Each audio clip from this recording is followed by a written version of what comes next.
जय भीम। नमो बुद्ध। साथियों, सद्धम्म सुबह सवेरे श्रृंखला में आपका एक बार फिर से स्वागत है। और आज भगवान बुद्ध और उनका धम्म जो पुस्तक है, जो कि परम पूज्य बाबा साहेब डॉक्टर भीमराव अम्बेडकर द्वारा रचित है, अंग्रेजी में उन्होंने लिखी थी, जिसका हिंदी में पहला अनुवाद भदंत आनंद कौशल्यान जी ने किया और उसके बाद अनेकों अनुवाद हिंदी में आज उपलब्ध हैं। तो उसी पुस्तक का हिंदी अनुवाद का जो चौथा भाग है, जन्मभूमि का आह्वान, उसका जो पहला पाठ था कल हमने पढ़ा था, शुद्धोधन से अंतिम भेंट, और आज दूसरा पाठ पढ़ने जा रहे हैं, यशोधरा और राहुल से भेंट। इससे पहले कि इस पाठ को शुरुआत करें, एक चर्चा आपसे करना अनिवार्य है। हमने देखा है कि जो अच्छे विचारक, सामाजिक चिंतक, समाजी सुधारक, समाज के लिए सच्चे मन से प्रयास करने वाले लोग, हमने उनको अक्सर धूमिल होते हुए देखा है, दफन होते हुए देखा है, कहीं ना कहीं गुम होते हुए देखा है। आखिर इस सब का कारण क्या है? साथियों, आज हम एक चीज़ बहुत बढ़ चढ़ कर देख रहे हैं कि सोशल मीडिया, मेन मीडिया और प्रचार के अन्य तमाम साधन, इनका इस्तेमाल करके कुछ ऐसे लोग जिनका समाज के लिए कोई बहुत कुछ योगदान नहीं है, ज़्यादा प्रयास उनके नहीं हैं, लेकिन वे आज इस देश के लोगों का नेतृत्व संभालने का दावा कर रहे हैं। आखिर ऐसा कैसे संभव हो सकता है? साथियों, मेरा ध्यान परम पूज्य बाबा साहेब डॉक्टर भीमराव अम्बेडकर के उस चुनाव की ओर जाता है जो पहली बार आम चुनाव हुए भारत के। तो उस समय जब मुंबई से परम पूज्य बाबा साहेब डॉक्टर भीमराव अम्बेडकर लड़ रहे थे, तो उनके सामने एक क्रिकेटर को कांग्रेस ने उतार दिया, जिसकी योग्यता की अगर मैं बात करूं तो परम पूज्य बाबा साहेब डॉक्टर भीमराव अम्बेडकर के सामने वह कहाँ ठहर सकता है, आप उसकी कल्पना भी नहीं कर सकते। कि कोई योग्यता ही नहीं, सिर्फ एक क्रिकेटर। अब क्रिकेटर है, लोगों के दिलों पर राज करता है। जो लोग क्रिकेट पसंद करते हैं, बहुत बड़ी तादाद में क्रिकेट देखी जाती है, या फिर फिल्म स्टार्स हैं जो लोगों के दिलों पर राज करते हैं, टीवी के माध्यम से हर समय कभी न कभी, कहीं ना कहीं हर व्यक्ति के संपर्क में रहते हैं। लेकिन जिस पद के लिए लोगों ने इन लोगों को चुना या चुनते हैं, उसमें उनकी क्या योग्यता है? और परम पूज्य बाबा साहेब डॉक्टर भीमराव अम्बेडकर के सामने यदि वह क्रिकेटर वह चुनाव जीत गया, तो क्या वास्तव में वह अपनी योग्यता से जीता? क्या वास्तव में परम पूज्य बाबा साहेब डॉक्टर भीमराव अम्बेडकर अयोग्य थे? इसी प्रकार से हम देखते हैं कि आज जितने भी मंच लगते हैं, जो लोग मंच लाने कार्य करते हैं, जिन लोगों ने संगठनों का निर्माण कर रखा है और उसमें तमाम पदों का सृजन किया हुआ है, अध्यक्ष, उपाध्यक्ष, कोषाध्यक्ष, सचिव, महासचिव इत्यादि इत्यादि, वे लोग बाध्य हैं प्रोग्राम करने के लिए, और कार्यक्रमों में भीड़ आए तभी उनके प्रोग्राम की सफलता निश्चित हो सकती है। और अपने कार्यक्रमों को सफल करने के लिए, सफलता निश्चित करने के लिए, वे लोग ऐसे लोगों को ढूंढते हैं और उनको आमंत्रित करते हैं, जो लोग समाज के अंदर आज एक चेहरा हैं, जिनका प्रचार और प्रसार आज सोशल मीडिया, मेन मीडिया और प्रचार के अन्य तमाम साधनों के द्वारा खूब हुआ है, जिनकी अब पहचान राष्ट्रीय स्तर पर बन गई है। ये स्थिति कमोबेश बाबा साहेब डॉक्टर भीमराव अम्बेडकर के समय से लेकर आज तक बनी हुई है, और समाज अभी भी धोखे का शिकार है, धोखे में है। उसका सबसे बड़ा कारण यह है कि समाज प्रमादी है। समाज हर बात में मनोरंजन ढूंढता है, भौतिकता का आदी हो चुका है, और वह इन बातों के चुंगल में इतना बुरी तरह फंसा हुआ है कि वह सही बातों को नहीं जान पाता, और जब वह जो सही है, जो उसके लिए सार्थक है, उसको नहीं जान पाता, तो उसके सामने जो परोसा जाता है वह उसमें अपनी रुचि दिखाने लगता है। तो साथियों, ये थोड़ा संकेतात्मक आपसे चर्चा थी। आज का पाठ शुरू करते हैं। यशोधरा और राहुल से भेंट। तब तथागत को लेकर शुद्धोधन घर में गए। परिवार के सभी लोगों ने उनका आदर पूर्वक स्वागत किया, लेकिन राहुल माता यशोधरा वहां नहीं आई।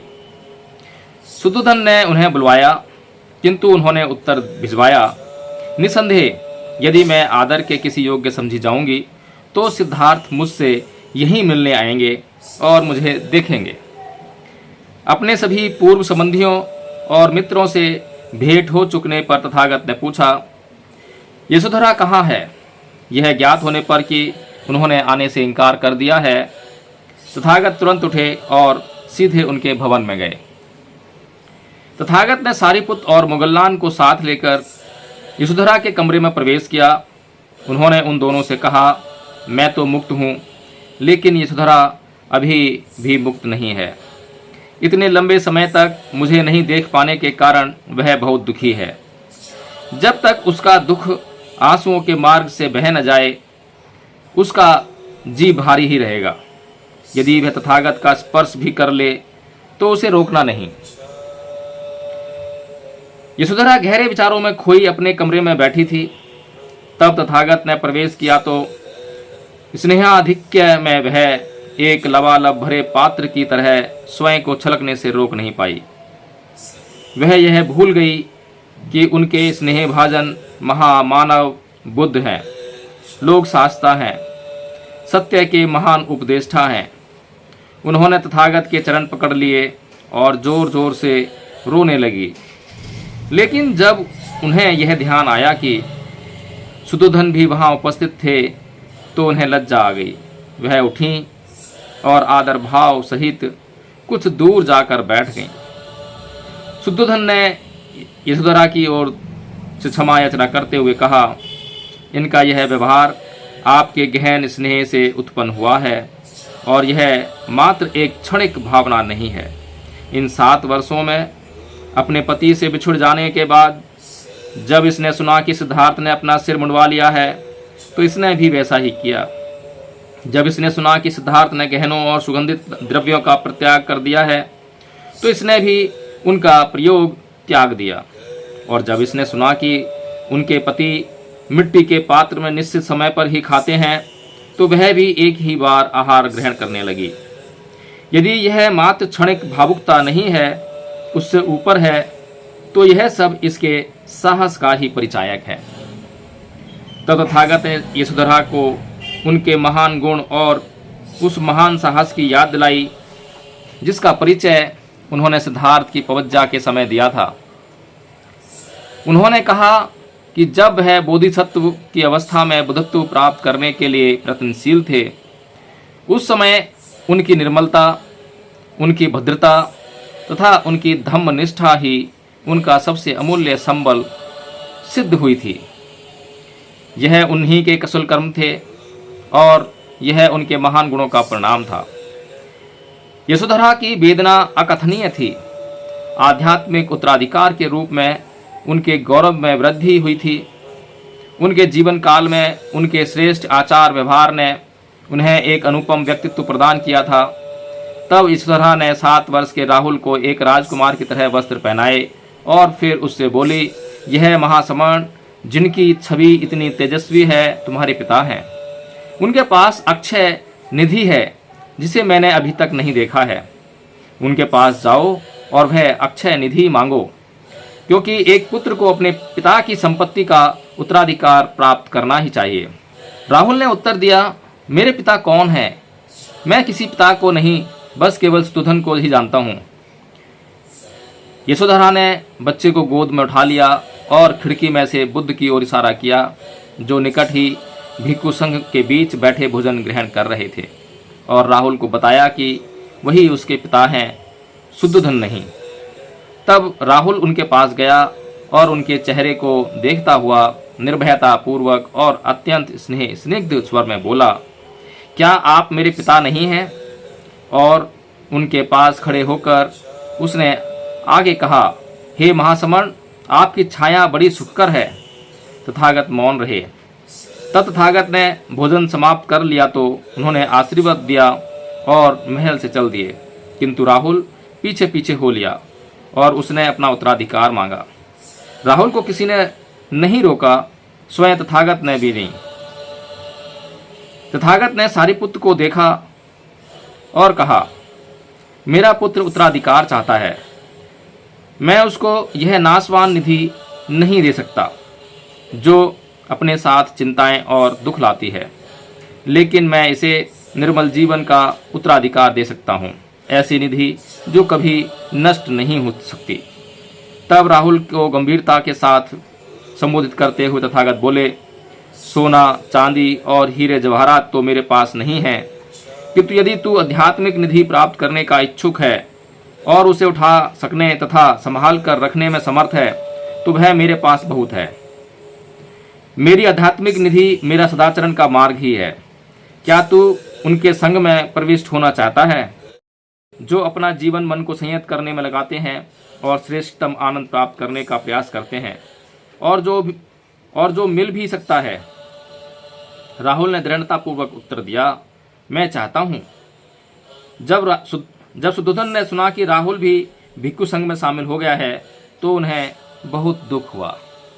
तो साथियों, इस प्रकार से यह पाठ यहाँ समाप्त होता है। इसमें जो एक दो बातें हैं जिन पर चर्चा करना आवश्यक है। एक तो जब तथागत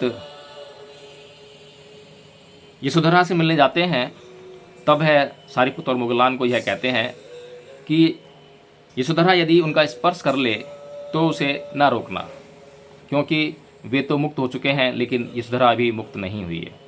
मुक्त मतलब स्पर्श से क्या होता है साथियों, ये बहुत जरूरी चीज़ है जो जाननी चाहिए। स्पर्श से वेदना होती है, और वेदना सुख वेदना, दुख वेदना और ना सुख ना दुख वेदना, 3 प्रकार की वेदना होती है। और वेदना से तृष्णा उत्पन्न होती है, यानी तृष्णा, इच्छाएं। और जो व्यक्ति मुक्त हैं वे व्यक्ति वेदना होने पर अपने आप को समता में स्थित कर लेते हैं। ना तो उनके ऊपर सुख वेदना असर करती है, ना दुख वेदना असर करती है, ना सुख वेदना ना दुख वेदना असर करती है। किसी भी प्रकार की वेदना उनके चित्त को प्रभावित नहीं कर सकती, वे समता में स्थित हो जाते हैं। इसका मतलब यह है कि उन्हें वेदना में जो सुख का अनुभव होता है तो उस सुख का अनुभव होने के बाद वह उस सुख की और भी कामना नहीं करते। उस वेदना में जो दुख का अनुभव होता है उस दुख की कामना, उस दुख के अनुभव होने के बाद उस दुख के प्रति द्वेष नहीं लाते, घृणा नहीं करते।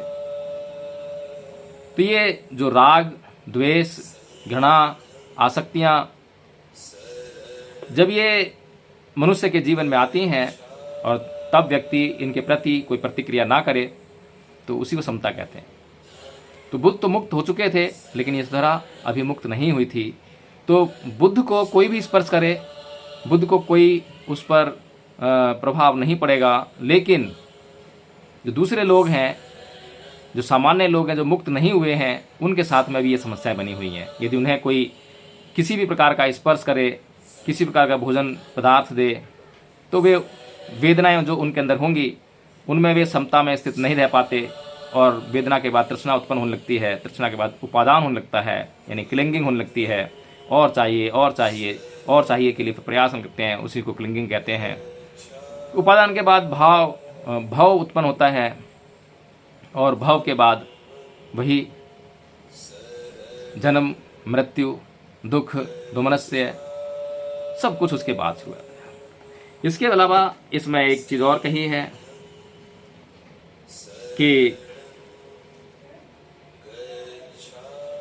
तथागत ने सारिपुत्र की ओर देखा और कहा, मेरा पुत्र उत्तराधिकार चाहता है। मुझे लगता है कि तथागत बुद्ध यह जो वाक्य है इसका प्रयोग नहीं कर सकते कि मेरा पुत्र उत्तराधिकार चाहता है। उनका पुत्र कौन सा? गृह त्याग करने के बाद पवित्र होने के बाद वह अपने पूर्व के संसार को, पूर्व के परिवार को, सब कुछ छोड़कर बिल्कुल एक समता का जीवन जीता है। उस समता के जीवन में उस संसार भर के सभी लोग, उन सबको वह एक ही दृष्टि से देखता है। जिस प्रकार हमने रठपाल का पाठ पढ़ा, जब वह अपने घर गया तो पूर्व की भार्या यानी उसकी पत्नी को उसने बहन कहकर संबोधित किया, क्योंकि उससे जो पत्नी का नाता था वह पवजे लेते ही टूट गया। अब है उसकी पत्नी ना रही। तो पवित्रित होने के बाद एक व्यक्ति की संसार के प्रति दृष्टि भी बदलनी चाहिए। तो यहाँ पर थोड़ा सा ये समस्या है। और उत्तराधिकार मिलता है संपत्ति में। और संपत्ति किस प्रकार की है? आपके पास धन संपदा है, प्रॉपर्टी है, या किसी प्रकार की आपके पास जो संपदा है उसका उत्तराधिकार आपका परिवार, आपके निजी संबंधी होते हैं। तो बुद्ध के पास जो संपदा थी, क्योंकि वो पवित्र हो चुके थे, तो जो सुद्धोधन की जो धन संपदा थी, राज्य था, वो सब तो छोड़ चुके हैं। अब उनके पास वो कुछ नहीं है, लेकिन जो उनके पास है वो बहुत अमूल्य है और वह बड़ा सुखकर है। वह जीवन में शांति लाने वाला है, मुक्ति लाने वाला है। तो उसी की बात वो राहुल से करते हैं और राहुल भी उनको हाँ कर और भिक्षु संघ में शामिल हो जाता है। इस तरह से राहुल का भी प्रवेश भिक्षु संघ में हो जाता है। तो साथियों, इस पाठ को यहीं समाप्त करते हैं। यदि आपको यह पाठ अच्छा लगा हो, यह वीडियो अच्छा लगा हो, तो इसको लाइक कर दें, इसको शेयर कर दें और कमेंट करके ज़रूर बताएं कि कैसा लगा, इसमें आपको क्या समझ में आया, क्या समझ में नहीं आया, किस बात पर आपत्ति है। अपने दिमाग को खोलकर बिना किसी आसक्ति से बुद्ध के प्रति भी आप आसक्त ना हो। आसक्त हो गए तो जो प्रश्न मैंने किया है कि बुद्ध ऐसा वाक्य नहीं बोल सकते, आप नहीं कर पाएंगे। आप ऐसा प्रश्न तभी कर पाएंगे जब आप अनासक्त हों और बिल्कुल समता के भाव में रहकर, निष्पक्ष होकर आप जो किसी चीज़ को देखें, किसी चीज़ को पढ़ें, किसी चीज़ को सुनें। मेरे ऊपर भी प्रश्न करें, अपने ऊपर भी प्रश्न करें, किसी को भी बिना प्रश्न के छोड़े ना। जय भीम, नमो बुद्धाय।